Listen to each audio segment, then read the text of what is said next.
August 6, 1945. Tokyo, the Riken Institute. Dr. Yoshio Nishina sits in his laboratory surrounded by equipment that suddenly seems antiquated, primitive, desperately insufficient.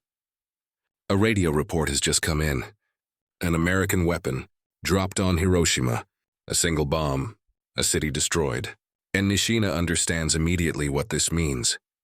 He understands what his program has failed to achieve. He understands that Japan has lost a race it didn't even know it was losing. This is the story of what happens when two nations pursue the same technological breakthrough, but one nation invests resources on a scale the other cannot match. This is the story of how disparity in scale creates disparity in outcome. This is the story of Dr. Yoshio Nishina and Japan's secret atomic program. This is the story of the moment when a brilliant scientist realized that all his work, all his expertise, all his efforts had been rendered obsolete by American industrial power. To understand this story, you need to understand who Yoshio Nishina was. Nishina was one of the greatest physicists in the world. Nishina had studied under Niels Bohr in Copenhagen. Nishina had co-authored the Klein-Nishina formula, one of the fundamental equations of quantum mechanics. Nishina was a world-class scientist recognized internationally for his contributions to physics. Nishina was someone who should have been capable of leading a successful atomic weapons program, but capability alone is insufficient. Resources matter, industrial capacity matters, scale matters. Nishina was about to learn this lesson in the most devastating way possible. In 1941, the Japanese military became convinced that atomic weapons were possible. Japanese military intelligence had learned about Allied research into nuclear fission. Japanese military planners understood that if the Allies developed atomic weapons, Japan would lose the war. Japanese military leadership made a decision. Japan would pursue atomic weapons. Japan would develop atomic bombs before the Americans did. The Japanese army assigned the project to Dr. Yoshio Nishina. The project was called NIGO, named after the first syllables of Nishina's name. The mission was clear: develop an atomic bomb, produce uranium-235, build a weapon that could change the course of the war. Nishina accepted the assignment. Nishina began his work. But from the beginning, Nishina faced problems that had nothing to do with physics. The problems were about resources. The problems were about scale. The problems were about industrial capacity. The Japanese military had decided to pursue atomic weapons but had not provided the resources necessary to succeed. Subscribe right now, because this story about how resource constraints determine technological outcomes deserves to reach millions of people who need to understand why scale matters. The NIGO project operated from the Riken Institute in Tokyo. Riken was Japan's premier scientific research facility. Riken had some of the best equipment available in Japan. Riken had skilled researchers. But Riken was a single laboratory. Riken had roughly 100 researchers working on the project. Riken had a budget of less than $500,000. Riken was attempting to develop atomic weapons with resources that were utterly insufficient for the task. Compare this to the American Manhattan Project. The Manhattan Project had 130,000 workers. The Manhattan Project had a budget of $2 billion. The Manhattan Project had multiple massive facilities. Oak Ridge had 825 acres dedicated to uranium enrichment. Hanford had 50,000 workers dedicated to plutonium production. The Americans had built an industrial apparatus specifically designed to produce atomic weapons at scale. Nishina was trying to achieve the same result with 100 researchers and a fraction of a percent of the American budget. Nishina was trying to build a nuclear weapons program in a single laboratory. Nishina was operating at a scale of magnitude smaller than the American effort. The technical challenge that Nishina faced was uranium enrichment. Natural uranium contains mostly uranium-238, which cannot sustain a nuclear chain reaction. Atomic weapons require uranium-235, but uranium-235 makes up less than 1% of natural uranium. Enriching uranium-235 to weapons-grade purity requires separating isotopes. This is an extraordinarily difficult technical process. This requires enormous quantities of energy. This requires industrial facilities on a massive scale. The Americans chose multiple paths to enrichment. The Americans built electromagnetic separation facilities at Oak Ridge. The Americans used thermal diffusion. The Americans used gaseous diffusion. The Americans threw every available technology at the problem, with seemingly unlimited resources. Nishina was limited to thermal diffusion and primitive centrifuges. Thermal diffusion is a method that works but is extraordinarily inefficient. Thermal diffusion requires heating uranium hexafluoride to create a temperature gradient. The molecules separate by isotope, but the separation is minimal. Thermal diffusion requires enormous quantities of energy to produce tiny quantities of enriched uranium. By 1944, after 3 years of work, the NIGO project had produced grams of enriched uranium. Grams, not kilograms, grams.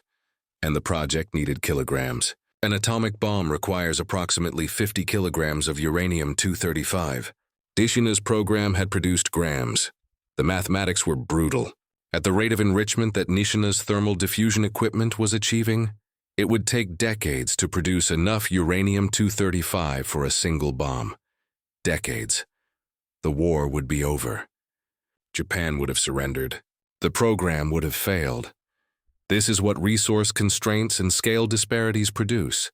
This is what happens when one nation invests enormous resources in a project, while another nation tries to achieve the same result with minimal resources. The result is inevitable. The better-resourced program succeeds. The under-resourced program fails. But the tragedy of Nishina's situation was that Nishina didn't fail because he lacked intelligence. Nishina didn't fail because he lacked expertise. Nishina didn't fail because he lacked effort. Nishina failed because Japan couldn't provide the resources necessary for success. Nishina failed because Japan didn't understand the scale of the effort required. Nishina failed because Japan's military and political leadership believed that determination and willpower could overcome material constraints. Japan also had a second atomic program, the FGO project under Bunsaku Arakatsu at Kyoto University. The FGO project was sponsored by the Japanese Navy. The FGO project worked on different enrichment methods, but the FGO project faced the same fundamental problem: inadequate resources, insufficient industrial capacity, scale that was orders of magnitude smaller than what was actually required. The two Japanese programs, NIGO and FGO, were not coordinated until 1944. For 3 years, two separate programs worked independently.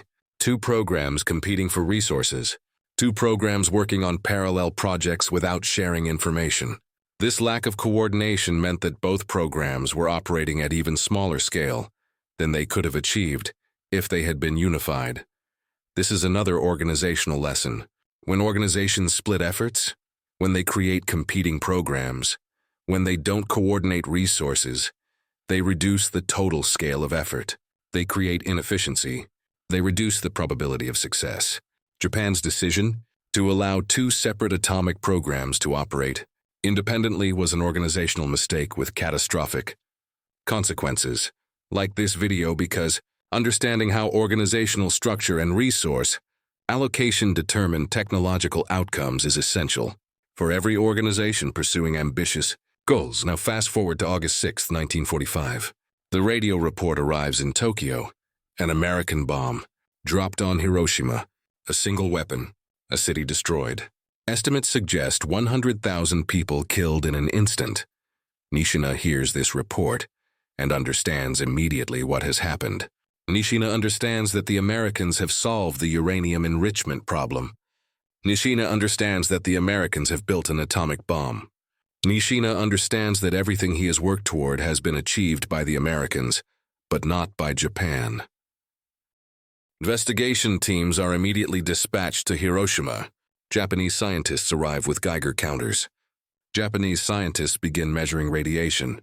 Japanese scientists take samples. Japanese scientists begin analyzing what happened. The analysis is swift. The evidence is clear. It was a uranium-235 device. The Americans had enriched uranium-235 to weapons-grade purity. The Americans had built a bomb. The Americans had delivered it by aircraft to Hiroshima. The Americans had destroyed an entire city with a single weapon. Nishina receives the reports. Nishina studies the data. Nishina performs calculations. Nishina understands exactly what the Americans have accomplished. Nishina understands the industrial scale required to produce uranium-235 at that purity level. Nishina understands that Japan's thermal diffusion equipment could never have achieved this. Nishina understands that Japan's program was not close. Nishina understands that Japan was years away from producing a single atomic bomb. 3 days later, another report arrives. Nagasaki, another bomb. This time plutonium. The Americans had not just solved uranium enrichment. The Americans had also developed plutonium production. The Americans had 2 independent paths to atomic weapons. The Americans had built multiple bombs. This confirmation destroys any remaining hope. Nishina realizes that the Americans had achieved industrial-scale production of fissile material. Nishina realizes that the Americans could produce atomic bombs in quantity. Nishina realizes that Japan could never catch up. Nishina realizes that the war is over. The military situation becomes clear within days. The Soviet Union enters the war against Japan. American atomic weapons have been demonstrated. Continued resistance is futile. Japan must surrender. On August 15, 1945, Japan surrenders. Tell me in the comments if you understand the scale disparity that determined this outcome. Tell me if you recognize that resource allocation and industrial capacity determined the winner of the atomic weapons race. Nishina's program was not defeated by scientific inadequacy. Nishina's program was not defeated by lack of expertise. Nishina's program was defeated by scale. Nishina's program was defeated by the fact that Japan had committed fewer resources to atomic weapons development than America had committed. Nishina's program was defeated by organizational choices made years earlier about resource allocation and priority. This is the fundamental lesson of Japan's atomic program. This is what every organization needs to understand. When 2 organizations pursue the same goal, the organization that commits greater resources, the organization that operates at greater scale, the organization that has better industrial capacity, this organization will win. This organization will achieve the goal first. This organization will succeed. Japan had the scientific capability to build atomic bombs. Japan had researchers like Nishina, who were world-class physicists. Japan had the technical knowledge, but Japan did not have the resources. Japan did not have the industrial scale. Japan did not have the organizational capacity to match the American effort. The result was inevitable. The Americans developed atomic bombs. Japan did not. The Americans deployed atomic weapons. Japan did not. The Americans won the atomic weapons race. Japan lost. This is not because Japan was scientifically inferior. This is not because Japan's researchers were less capable. This is not because Japan's approach was technically flawed. Japan lost because Japan could not deploy resources at the scale required to succeed. Subscribe because understanding how scale determines competitive outcomes is essential for every leader seeking to build organizations that win competitive races. Now let me tell you what happened in the months following Japan's surrender. Because the story of Nishina's program doesn't end with the surrender. The story continues into the occupation and demonstrates something else crucial about how victors treat the technological capabilities of defeated nations. In November 1945, American occupation forces arrived at the Riken Institute. American forces understood the value of Japan's atomic research. American forces also understood that they wanted to prevent Japan from ever threatening American security again. American forces made a decision. All Japanese atomic research equipment would be destroyed. American forces seized Nishina's cyclotron. American forces seized the thermal diffusion equipment. American forces seized all of the equipment and materials related to atomic research. And then American forces did something that particularly angered the Japanese scientists. American forces threw the equipment into Tokyo Bay. The cyclotron was destroyed. The thermal diffusion columns were destroyed. All of the equipment that Nishina had worked with was destroyed. Years of scientific work, years of research and development. All of it destroyed to prevent Japan from ever rebuilding an atomic program. Nishina protested. Nishina explained that the cyclotron had been used for medical research. Nishina explained that civilian applications would be lost. Nishina argued that destroying scientific equipment was counterproductive. But the American occupation forces were not interested in Nishina's arguments. The destruction proceeded. This destruction had a profound effect on the Japanese scientific community. The message was clear. Japan would not be allowed to pursue atomic research. Japan would not be allowed to develop nuclear weapons. Japan would be prevented from ever threatening American technological superiority. This raises an important question about how victorious nations treat the scientific capabilities of defeated nations. This raises questions about the transfer of technology and the prevention of competitive threats. This raises questions about whether destroying scientific equipment is an effective strategy for preventing future conflicts. The answer is complex. Destroying equipment doesn't destroy knowledge. Destroying equipment doesn't eliminate the scientists who possess expertise. Destroying equipment is a temporary measure that prevents rapid rebuilding, but doesn't prevent eventual recovery. What it does do is create resentment. What it does do is demonstrate that the victor is using power to prevent future competition. What it does do is establish a pattern of technological suppression. Modern organizations face similar questions. When a competing organization goes out of business, do you try to prevent its employees from working for other competitors? Do you try to suppress their knowledge? Do you try to prevent technology transfer? Or do you accept that knowledge will spread and focus instead on maintaining your own competitive advantages? The American occupation forces chose suppression. The Americans destroyed Japanese atomic research equipment. The Americans prevented Japan from pursuing nuclear research. The Americans established themselves as the arbiter of who could and could not pursue advanced technologies. In the long term, this approach failed. Japan eventually rebuilt its scientific capability. Japan eventually developed civilian nuclear power. Japan eventually became a technological superpower in other fields. Destroying equipment temporarily slowed Japan's recovery but could not prevent it permanently like this video, because understanding the long-term limits of suppression strategies is important for organizations seeking to maintain competitive advantages. Now, Nishina lived for 6 more years after the war. Nishina died in 1951. During those final years, Nishina reflected on what might have been. Nishina reflected on what would have happened if Japan had committed greater resources to atomic weapons development.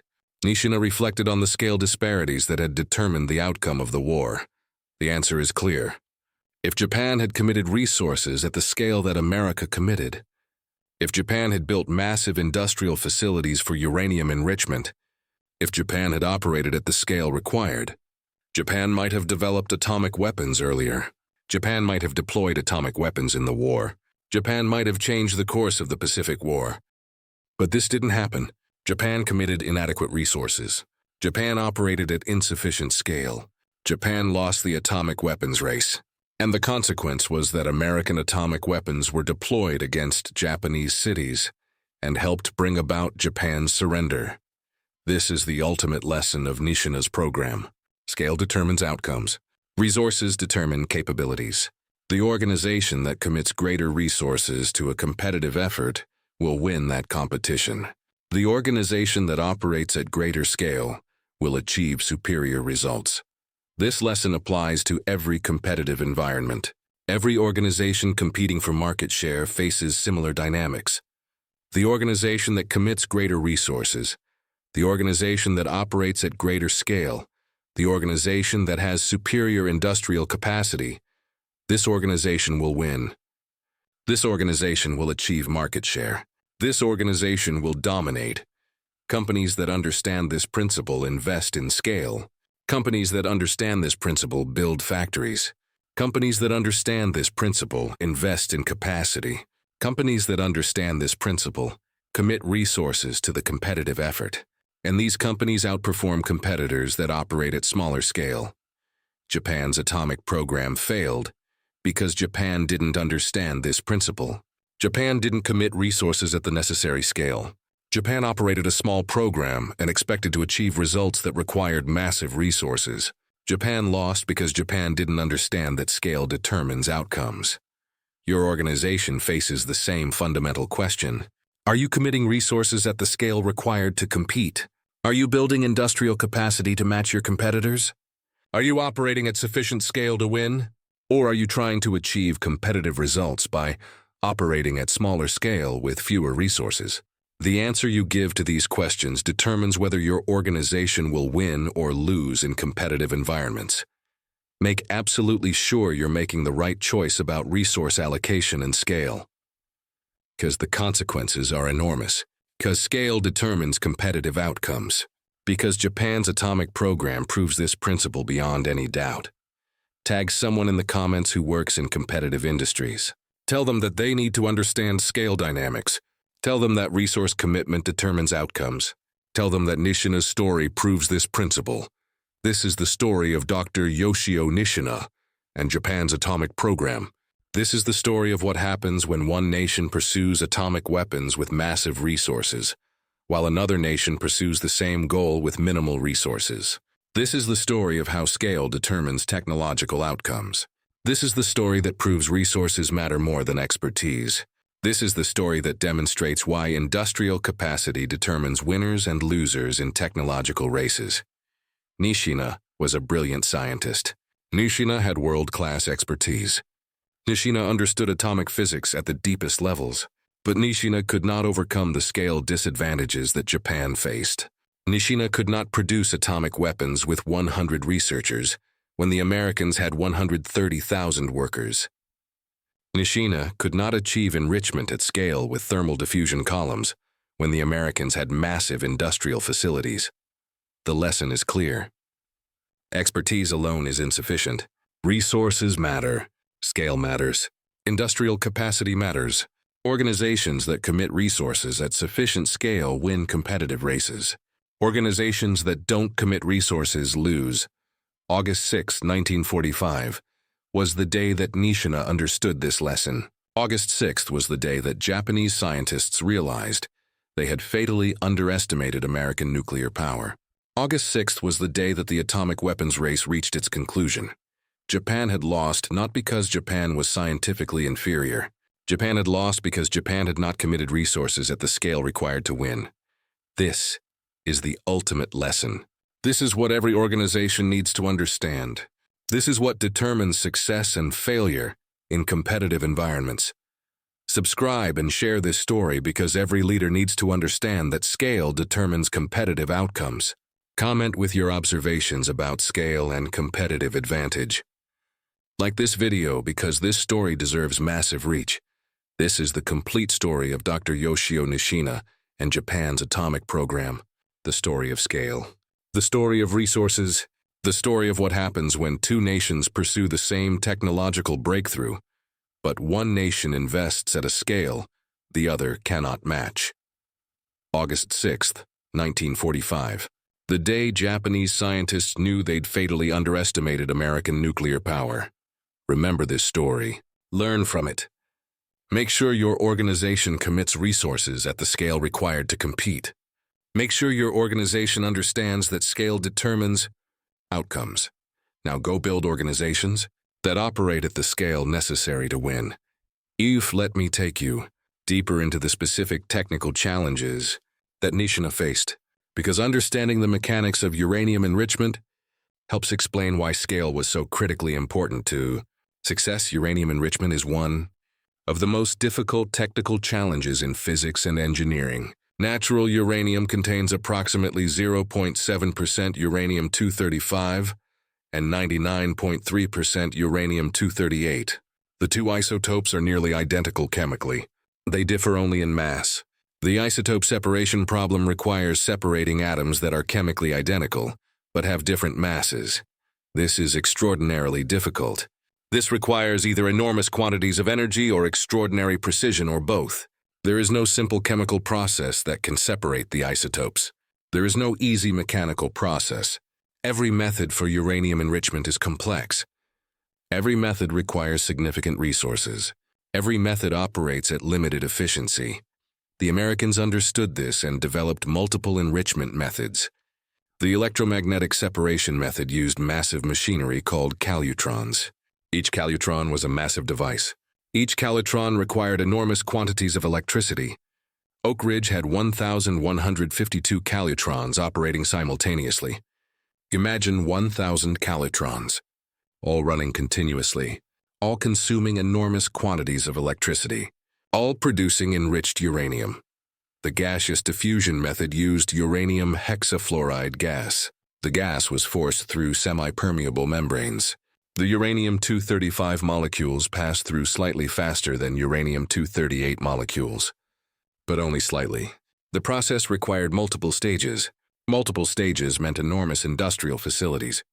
Multiple stages meant enormous energy consumption. Thermal diffusion worked by heating uranium hexafluoride.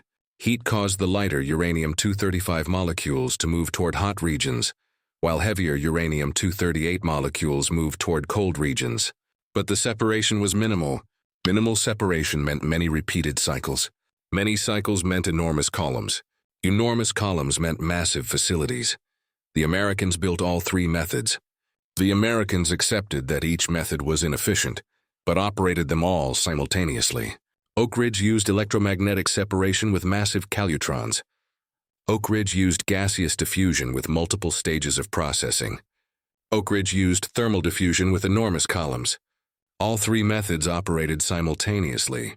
All three methods contributed to the uranium enrichment effort. The scale was massive. Nishina had only thermal diffusion. Nishina had primitive equipment. Nishina had limited electricity. Nishina had inadequate facilities. Nishina was trying to achieve enrichment using one method, while the Americans were using three methods simultaneously and operating at vastly greater scale. The mathematics of this disparity are staggering. Imagine that thermal diffusion achieves 1 unit of enrichment per $1,000 of equipment, operating for 1 day. The Americans spent enormous sums and built massive thermal diffusion facilities. Nishina spent minimal sums and built small thermal diffusion equipment. The difference in scale meant that the Americans could achieve enrichment at rates that Nishina could not approach. By 1944, after 3 years of operation, Oak Ridge had produced enough enriched uranium for multiple atomic bombs. By 1944, the NIGO project had produced grams. The disparity in results was proportional to the disparity in scale. This is the fundamental technical lesson. Scale matters enormously when dealing with processes that are inherently inefficient. When a process is inefficient, you need enormous scale to achieve useful results. When you cannot achieve scale, you cannot achieve results. Nishina could not achieve scale. Therefore, Nishina could not achieve results. This principle applies far beyond uranium enrichment. Any technical challenge that is inherently inefficient requires scale to achieve results. Manufacturing processes that are inefficient require enormous capacity to be useful. Research efforts that are inefficient require enormous resources. Organizations pursuing technical challenges must achieve sufficient scale, or they will fail. Subscribe, because understanding this principle about scale and efficiency is crucial for every organization pursuing technical innovations. Now let me explain the specific organizational dysfunction that characterized Japan's atomic program, because understanding these failures helps explain how organizations can prevent similar mistakes. First, Japan had 2 separate programs: the NIGO project under Nishina at Riken, the FGO project under Arakatsu at Kyoto University. These 2 programs were sponsored by different military services. The Army sponsored NIGO. The Navy sponsored FGO. The 2 programs worked independently. The 2 programs competed for resources. The 2 programs duplicated efforts. This organizational structure was a catastrophic mistake. When organizations split efforts, they reduced the total scale of individual efforts. Japan had perhaps 150 to 200 researchers working on atomic weapons development across both programs. If these researchers had been unified in a single program with a single direction, Japan would have had greater scale. Japan would have had better coordination. Japan would have had better chance of success. But instead, Japan had divided the effort. Japan had created 2 programs competing for resources. Japan had created organizational dysfunction that reduced the total scale of effort. This organizational mistake directly contributed to Japan's failure. Second, Japan's military leadership did not commit adequate resources to the atomic program. The military had other priorities. The military was fighting a war on multiple fronts. The military was allocating resources to conventional weapons development. The military was not allocating resources at the scale required for atomic weapons development. This was a strategic planning failure. Japan's military leadership understood that atomic weapons were theoretically possible, but Japan's military leadership did not understand the scale of industrial effort required. Japan's military leadership did not commit resources at sufficient scale. Japan's military leadership treated atomic weapons development as one project among many, rather than as the highest priority. The Americans, by contrast, made the Manhattan Project a national priority. The Manhattan Project received resources at whatever scale was required. The Manhattan Project received whatever materials were needed. The Manhattan Project received the best engineers and scientists. The Manhattan Project was treated as essential to winning the war. The result was resources at massive scale. Third, Japan did not develop alternative enrichment methods. Japan committed to thermal diffusion, but did not pursue electromagnetic separation or gaseous diffusion. If Japan had pursued multiple methods simultaneously, Japan might have had better results. If Japan had developed multiple approaches, Japan might have found that one method was more suitable than others. Japan's decision to commit to a single enrichment method was another mistake. The Americans pursued all three methods. The Americans accepted that multiple methods were being developed redundantly. The Americans understood that redundancy increased the probability of success.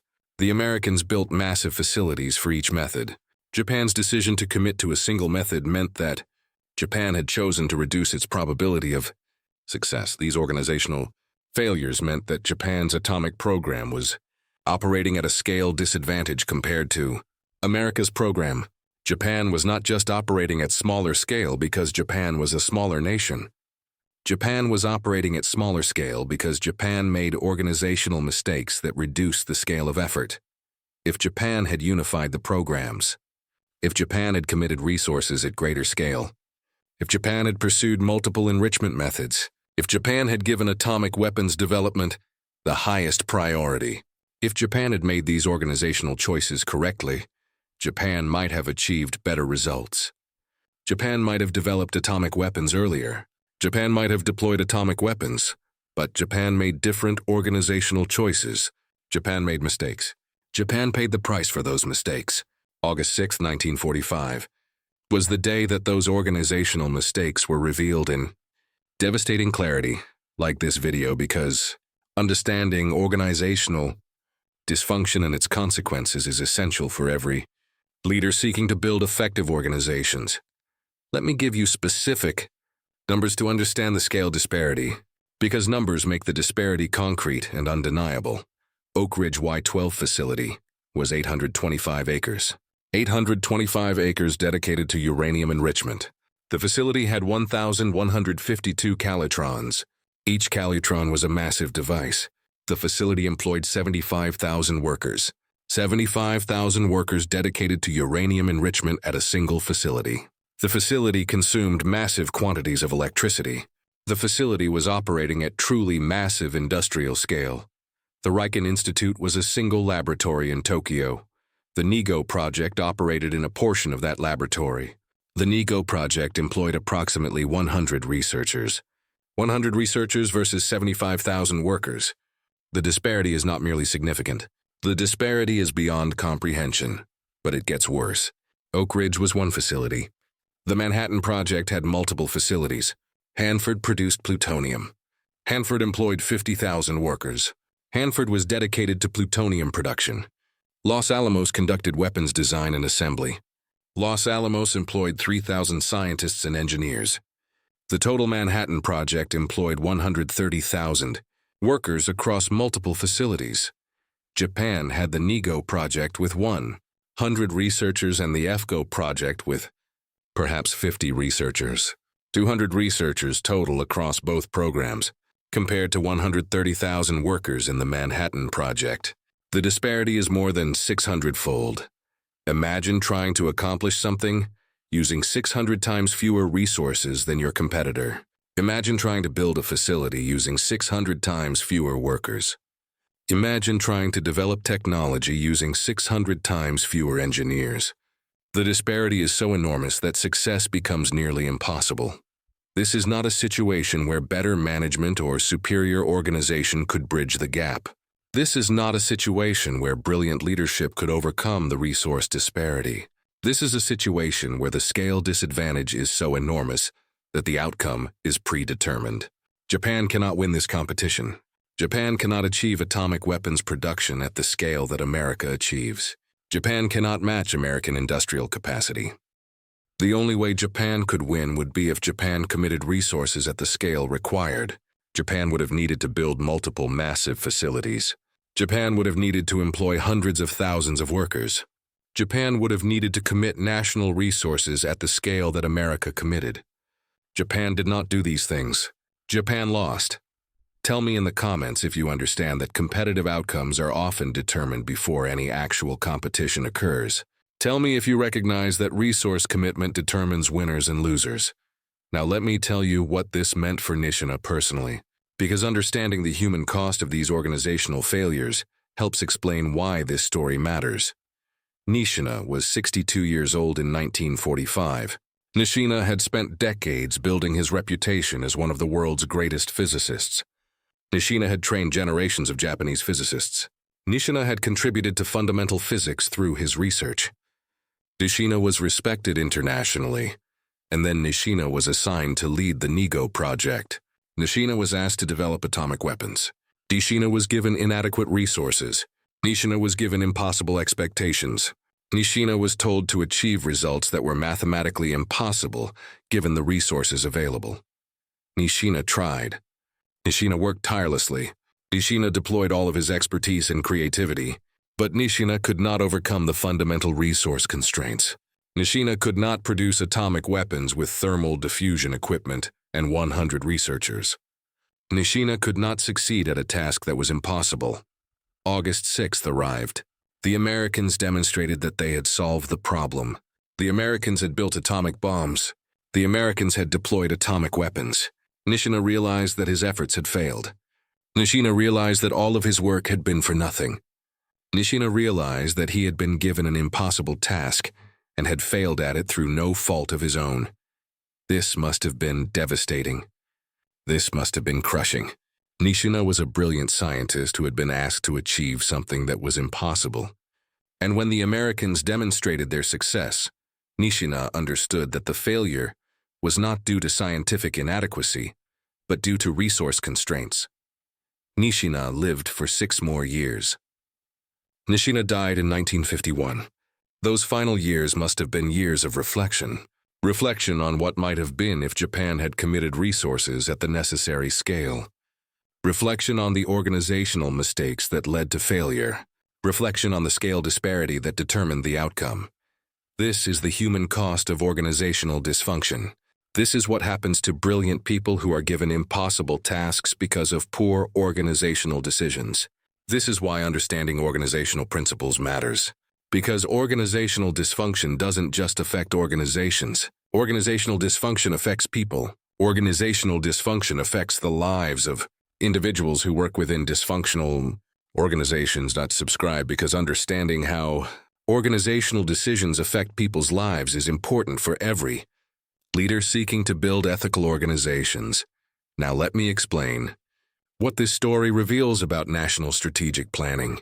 Because Japan's atomic program failure reveals something important about how nations make strategic decisions. When Japan's military leadership made the decision to pursue atomic weapons, Japan's military leadership did not perform a careful analysis of the resources required. Japan's military leadership did not perform a detailed cost-benefit analysis. Japan's military leadership did not ask hard questions about feasibility.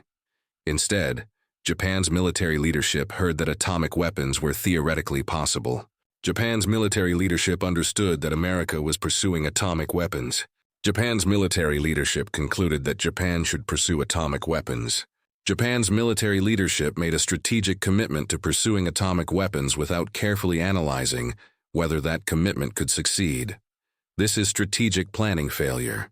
This is what happens when organizations make strategic commitments based on wishful thinking rather than careful analysis. This is what happens when organizations pursue goals without analyzing the resources required to achieve those goals. The Americans by contrast, performed massive analyses of what was required to build atomic weapons. The Americans understood the enormous scale of industrial effort required. The Americans understood the cost. The Americans understood the complexity. The Americans made an informed decision to commit resources at whatever scale was necessary. The Americans were willing to spend billions of dollars and employ hundreds of thousands of workers to achieve atomic weapons. Japan's military leadership was not willing to commit resources at that scale. Japan's military leadership pursued atomic weapons as a secondary objective. Japan's military leadership allocated minimal resources. Japan's military leadership expected results that were impossible given the resource allocation. The result was failure. Japan's atomic program failed because Japan's military leadership made strategic planning mistakes. Japan's military leadership committed to atomic weapons development without committing resources at the necessary scale. This is the national-level strategic planning lesson. This is what organizations learn when they study military history. When making strategic commitments to pursue ambitious goals, organizations must perform careful analysis of the resources required. Organizations must be willing to commit resources at the scale necessary for success. Organizations that make strategic commitments without analyzing resource requirements will fail. Like this video, because understanding strategic planning principles is essential for every organization seeking to achieve ambitious goals. Now let me connect this story to modern business competition, because the principles that determine the outcome of Japan's atomic program apply to modern business competition as well. In modern business, companies compete in markets with limited resources. Companies make strategic decisions about which markets to enter. Companies make decisions about how many resources to commit to competitive efforts. Companies make decisions about whether to compete using single methods or multiple approaches. Companies make decisions that are analogous to the decisions that Japan's military made about atomic weapons. Companies that commit resources at sufficient scale to compete effectively outperform. Companies that operate at smaller scale. Companies that build facilities to achieve economies of scale outperform companies that operate at smaller scale. Companies that employ teams of experts to work on problems outperform companies that operate with smaller teams. Amazon entered retail with enormous investment. Amazon built massive warehouse facilities. Amazon employed tens of thousands of workers. Amazon was willing to operate at large scale and accept lower margins in pursuit of market share. Amazon outperformed smaller competitors that operated at smaller scale. Netflix invested enormously in streaming technology and content. Netflix was willing to commit resources at massive scale. Netflix built infrastructure to support millions of simultaneous streams. Netflix became dominant in streaming markets. Netflix outperformed smaller competitors that operated at smaller scale. Tesla invested enormous sums in factory construction. Tesla was willing to build massive manufacturing facilities. Tesla was willing to employ thousands of workers in manufacturing and engineering. Tesla became dominant in electric vehicles. Tesla outperformed competitors that operated at smaller scale. These are examples of how scale determines competitive outcomes in modern business. These are examples of companies that committed resources at sufficient scale to win competitive races. These are examples of companies that understood that competitive success requires operating at greater scale than competitors. Companies that operate at smaller scale and expect to win against larger competitors often fail. Companies that commit minimal resources to competitive efforts and expect results lose to competitors that commit greater resources. Companies that operate at smaller scale often find themselves in situations analogous to Japan's atomic program. Japan tried to win the atomic weapons race by operating at 1/100th the scale of America. Japan lost. Your company might be trying to compete in markets by operating at smaller scale than competitors. Your company might be trying to win by committing fewer resources than competitors. If you are making these choices, you should understand that you are replicating Japan's atomic program strategy. You are trying to win at a competitive race by operating at smaller scale than your competitors. The historical evidence suggests you will lose. Make absolutely sure you understand this principle, because it determines competitive outcomes. Because companies that operate at greater scale win against companies that operate at smaller scale. Because this principle has been validated repeatedly throughout history. Tag someone in the comments who works in a competitive industry. Tell them that scale determines competitive outcomes. Tell them that they need to understand this principle. Tell them that Nishina's story proves this principle. Let me explain why organizations consistently underestimate the scale of resources required to achieve ambitious goals. Because understanding this pattern helps you avoid it in your organization. Organizations consistently believe that they can achieve ambitious goals with fewer resources than those goals actually require. Organizations consistently believe that determination and expertise can overcome resource constraints. Organizations consistently believe that clever strategy can compensate for smaller scale. Organizations are consistently wrong. Japan believed that Japanese scientific expertise could overcome resource constraints. Japan believed that Nishina's brilliance could produce results that required massive industrial facilities. Japan believed that Japanese determination and warrior spirit could overcome American industrial advantage. Japan was wrong. This pattern repeats across countless organizations. Startups believe they can outcompete established companies despite operating at smaller scale. Startups believe that innovation and agility can overcome the resource advantages of established competitors. Startups often fail against established competitors that operate at greater scale and commit greater resources. Companies believe they can enter new markets with limited resources. Companies believe they can compete against established market leaders while committing a fraction of the resources that market leaders commit. Companies often fail when they underestimate the resources required for market entry. This pattern is so common that it deserves to be understood as a fundamental principle of competitive dynamics. When organizations pursue ambitious goals, they consistently underestimate the scale of resources required. When organizations commit fewer resources than are actually required, they consistently fail. The antidote to this pattern is careful analysis. Before pursuing ambitious goals, organizations should perform detailed analysis of the resources required. Organizations should estimate conservatively. Organizations should ask whether they are willing to commit resources at the scale required. Organizations should be honest about whether they can achieve competitive parity with better resourced competitors. If the honest answer is that you cannot commit resources at the scale required, then you should either pursue different goals or be prepared to lose to better resourced competitors. Japan's atomic program failed because Japan was not willing to commit resources at the scale required to win the atomic weapons race. If Japan had been honest about this, Japan would have abandoned the atomic program and focused resources elsewhere. Many organizations would benefit from similar honesty. Many organizations pursue goals that are incompatible with the resources they are willing to commit. Many organizations expect results that are impossible given their resource allocation. Many organizations lose competitive races because they underestimate the resources required. Subscribe. Because understanding resource requirements is essential for every organization pursuing competitive success. Now let me tell you what happened after the war when American occupation forces destroyed Japanese atomic research equipment. Because this story reveals something important about how victors suppress technological competitors. In November 1945, American occupation forces arrived at the Riken Institute. American forces understood that Japan might attempt to rebuild an atomic weapons program after the occupation ended. American forces understood that destroying Japan's atomic research capability would prevent Japan from becoming a nuclear threat. American forces seized the cyclotron. The cyclotron was a massive piece of equipment. The cyclotron represented years of development and significant investment. The cyclotron was valuable scientific equipment that could have been used for medical research. But American forces were not interested in preserving scientific equipment. American forces were interested in preventing Japan from ever rebuilding atomic weapons capability.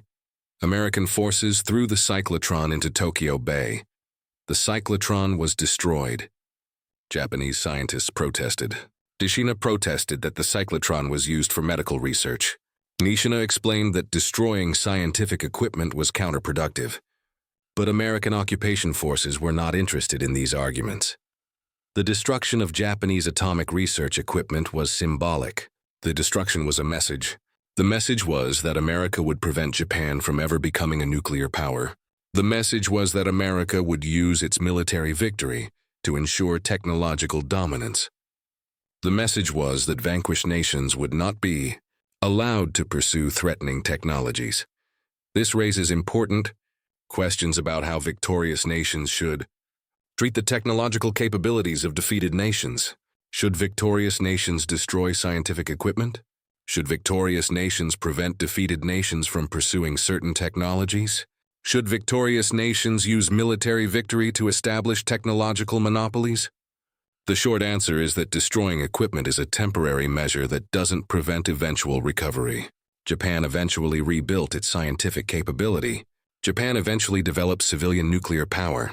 Japan eventually became a technological superpower in consumer electronics and automotive technology. Destroying equipment prevented rapid rebuilding, but could not prevent eventual recovery. A better approach might have been to allow Japan to rebuild, but to maintain strict controls on certain technologies. This would have allowed Japan to recover economically, while preventing the rebirth of military threats. Instead, America chose suppression. America chose to destroy equipment and prevent research.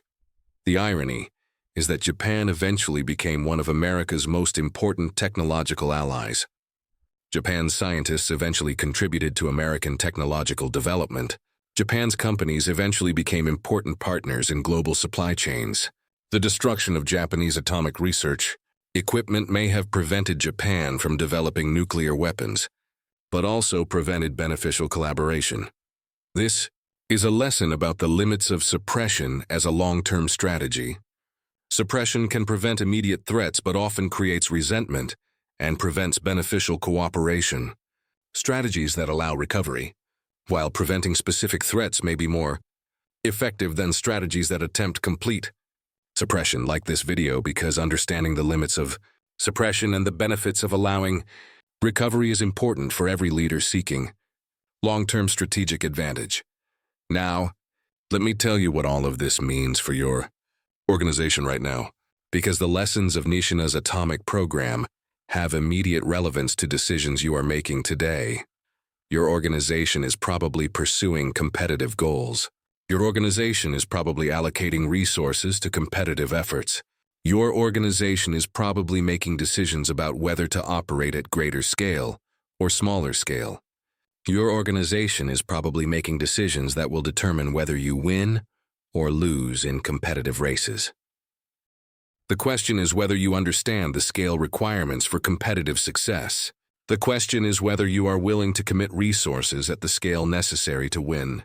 The question is whether you are being honest about whether you can achieve competitive parity with better resourced competitors. If your competitors are operating at vastly greater scale, if your competitors are committing greater resources, if your competitors are building larger facilities and employing more people, then you are in a situation analogous to Japan's atomic program situation. You are competing against better resourced competitors. You will lose unless you find ways to compete that do not require matching their scale. One approach is to find market niches where scale is less important. Find segments where small organizations can compete effectively. Find markets where expertise and innovation matter more than industrial scale. This is how small companies often compete against large companies. This is how startups compete against established corporations. Another approach is to commit greater resources, build larger facilities, employ more people, invest in greater scale, match your competitors' scale. If you can do this, you can compete on equal terms. If you cannot do this, you will lose. A third approach is to accept that you will lose in direct competition and pursue different strategies. Avoid direct competition with better resourced competitors. Pursue different markets. Pursue different technologies. Accept that you cannot win races that require scale that you cannot achieve. What you should not do is what Japan did. What you should not do is pursue ambitious goals while committing inadequate resources, and then be surprised when you fail. What you should not do is underestimate the scale requirements, and then blame failure on external factors. What you should not do is refuse to acknowledge that scale determines outcomes. Make absolutely sure you are making honest assessments of the scale requirements for competitive success. Make absolutely sure you are willing to commit resources at the necessary scale or pursue different competitive strategies. Comment below with your honest assessment of whether your organization is committing resources at the scale necessary to compete. Tell me whether your organization is pursuing competitive goals while operating at scale disadvantage. Share your assessment because this self-awareness is the first step toward making better strategic decisions. This is the complete story of Dr. Yoshio Nishina and Japan's atomic program. This is the story of what happens when organizations pursue ambitious goals without committing resources at the necessary scale. This is the story of how scale determines competitive outcomes. August 6, 1945, was the day that Japanese scientists realized they had fatally underestimated American nuclear power. August 6th was the day that the outcome of the atomic weapons race was definitively revealed. Japan lost not because Japan was scientifically inferior. Japan lost because Japan had not committed resources at the scale necessary to win. This is the fundamental lesson. This is what every organization needs to understand. This is what determines success and failure in competitive environments. Subscribe and share this story everywhere. Like this video. Comment with your insights. Tell others about Nishina and Japan's atomic program. Tell them that scale determines competitive outcomes. Tell them that this principle has been validated repeatedly throughout history. This is the complete 10,000-word story of Dr. Yoshio Nishina and Japan's secret atomic program. The story of scale. The story of resources. The story of what happens when ambitious goals require more resources than organizations are willing to commit. August 6, 1945. The day Japanese scientists knew they'd fatally underestimated American nuclear power. Remember this story. Learn from it. Make sure your organization commits resources at the scale required to compete. Make sure your organization understands that scale determines outcomes. Now go build organizations that operate at the scale necessary to win competitive races. Go make honest assessments of the resources required. Go commit resources at sufficient scale, or pursue different competitive strategies. The choice is yours. The outcome is determined by that choice. Make the right choice. Let me give you 5 specific principles that you can implement in your organization based on what we've learned from Nishina's story. First principle. Perform honest cost-benefit analysis before committing to ambitious goals. Before pursuing competitive goals, analyze carefully what resources are required. Talk to people with experience in similar efforts. Research how competitors operate at scale. Ask yourself whether you are willing to commit resources at the scale required. If the honest answer is no, then reconsider whether you should pursue this goal. Second principle. Avoid splitting efforts across competing programs. When organizations create multiple programs working on similar goals, they reduce the total scale of individual programs. They create inefficiency.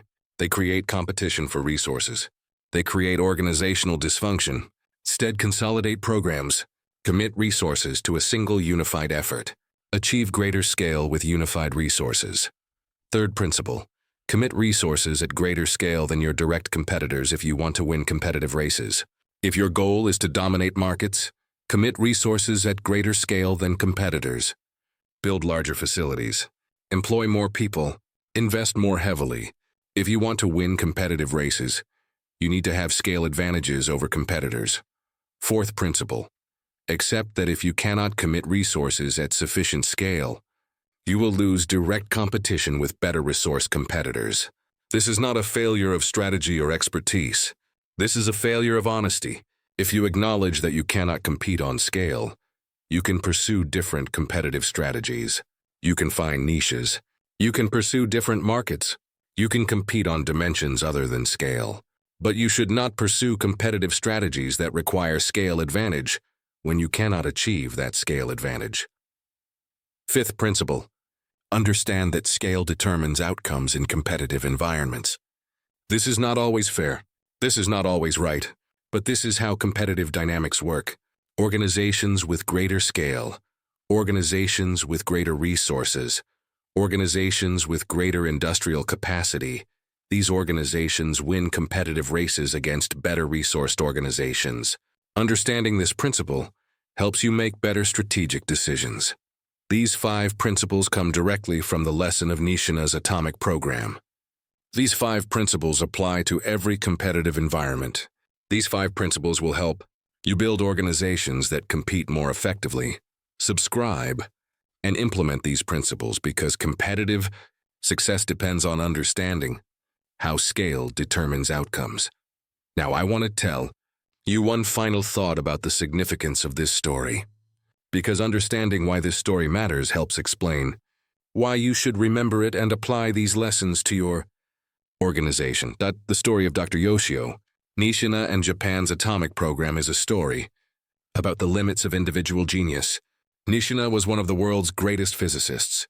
Nishina had world-class expertise. Nishina had brilliant insight. But Nishina could not overcome the scale disadvantages that Japan faced. Nishina could not build atomic weapons with 100 researchers when competitors had 130,000 workers. This is an important lesson for organizations that rely on individual genius. Companies often believe that hiring the smartest people will enable them to outcompete better resourced competitors. Companies believe that genius can overcome scale disadvantages. Companies believe that individual brilliance can achieve results that require massive resources. This belief is often wrong. Individual genius is valuable. Individual expertise is important.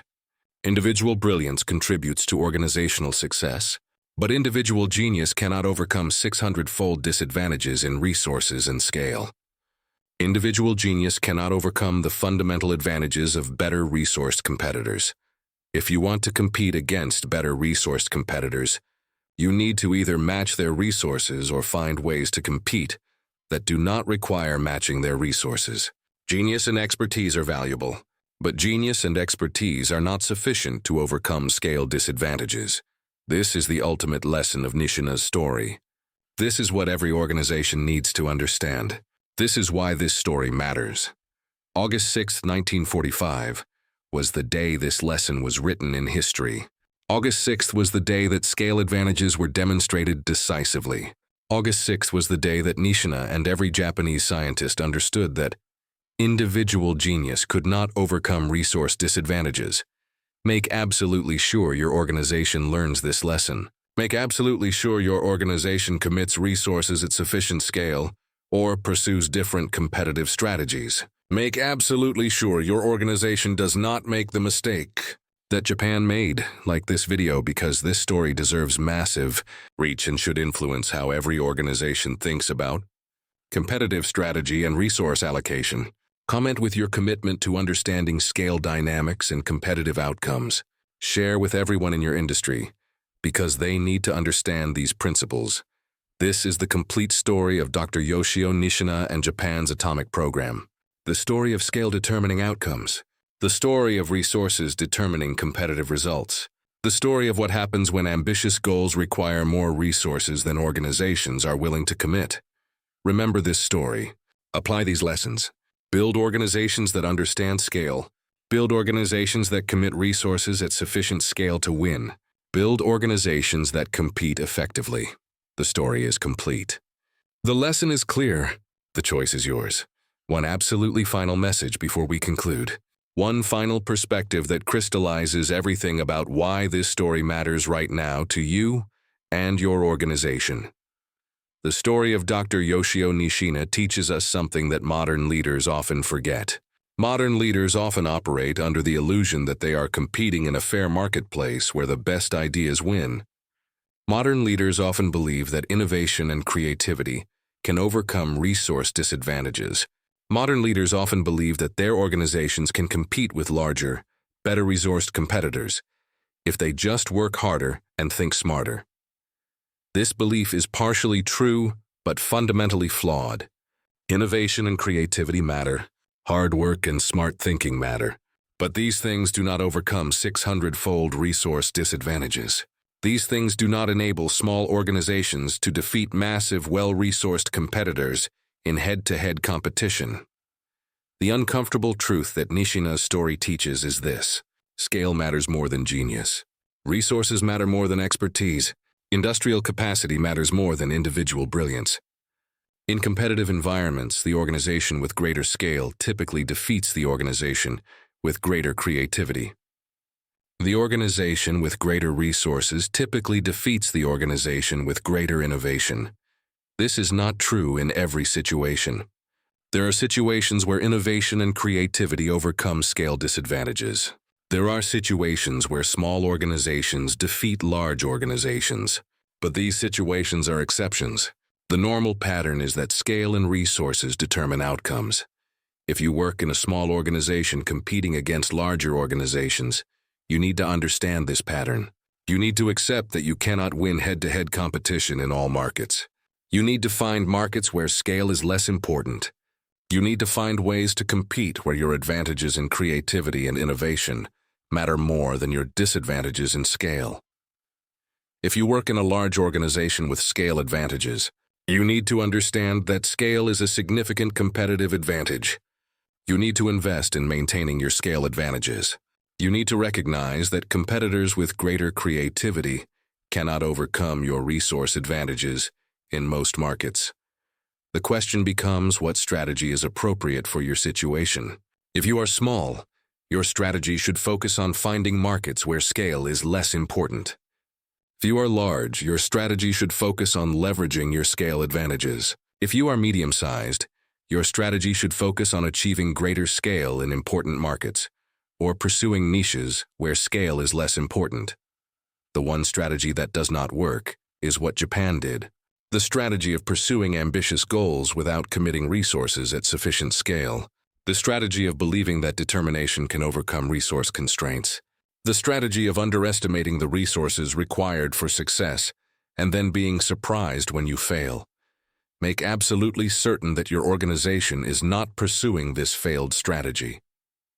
Make absolutely certain that you are being honest about the resources required for competitive success. Make absolutely certain that you are committing resources at sufficient scale or pursuing alternative strategies. Tell me in the comments if you are willing to make this commitment to honesty. Tell me if you will implement these principles in your organization. Tell me if you will learn from Nishina's story and avoid the mistakes that Japan made. This is the complete 10,000-word story of Dr. Yoshio Nishina and Japan's secret atomic program. The story of scale determining competitive outcomes. The story of resources determining technological results. The story of what happens when organizations pursue ambitious goals without understanding the scale of resources required. August 6, 1945, was the day this story reached its conclusion. August 6th was the day that Nishina understood what he had failed to achieve. August 6th was the day that the outcome of the atomic weapons race was permanently decided. Japan had lost, not because Japan was scientifically inferior. Japan had lost because Japan had not committed resources at the scale necessary to win. This lesson applies to your organization. This lesson applies to your competitive environment. This lesson determines whether your organization succeeds or fails. Subscribe and share this story with everyone in your organization. Like this video. Comment with your insights. Tell others that scale determines competitive outcomes. Tell them that Nishina's story proves this principle beyond any doubt. This is the complete story. The lesson is clear. The choice is yours. Now go build organizations that understand scale. Go commit resources at sufficient scale, or pursue different competitive strategies. Go avoid the mistakes that Japan made. Go build organizations that win. Thank you for learning this complete story. Thank you for understanding why scale matters. Thank you for recognizing that competitive outcomes are determined by resource allocation and scale. August 6, 1945. The day Japanese scientists knew they'd fatally underestimated American nuclear power. Remember this story. Learn from it. Apply these lessons to your organization. Now go compete. Before we finish, let me say this clearly. The principles revealed by Nishina's story are not just historical curiosities. These principles are operational reality in every competitive environment today.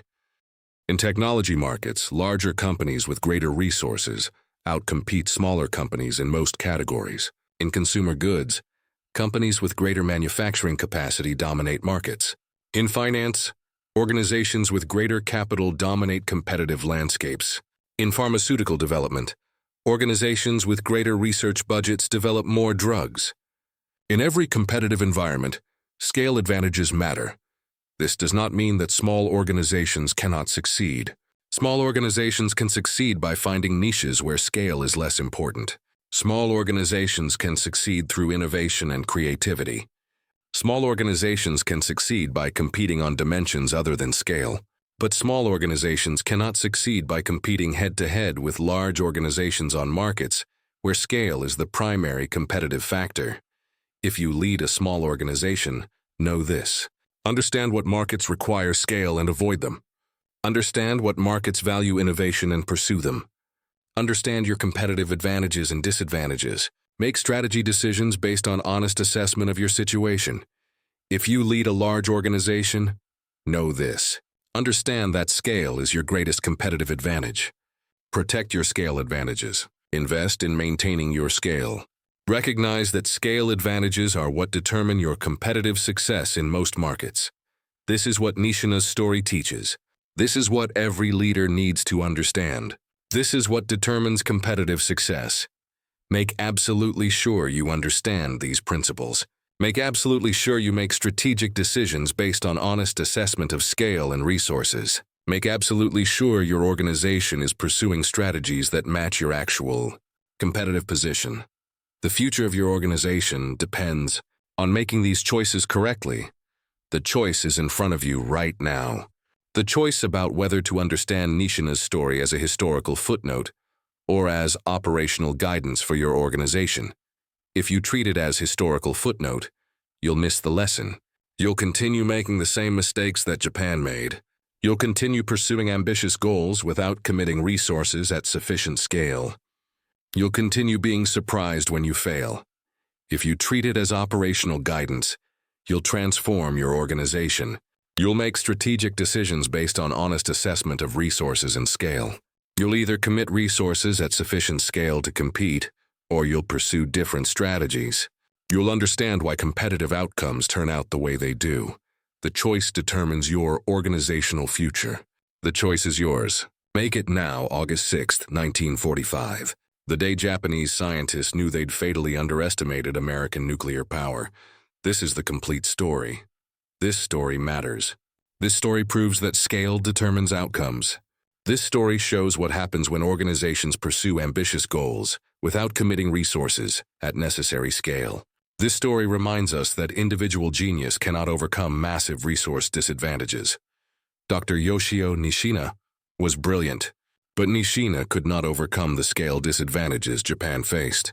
Nishina could not produce atomic weapons with inadequate resources. Nishina learned this lesson the hard way.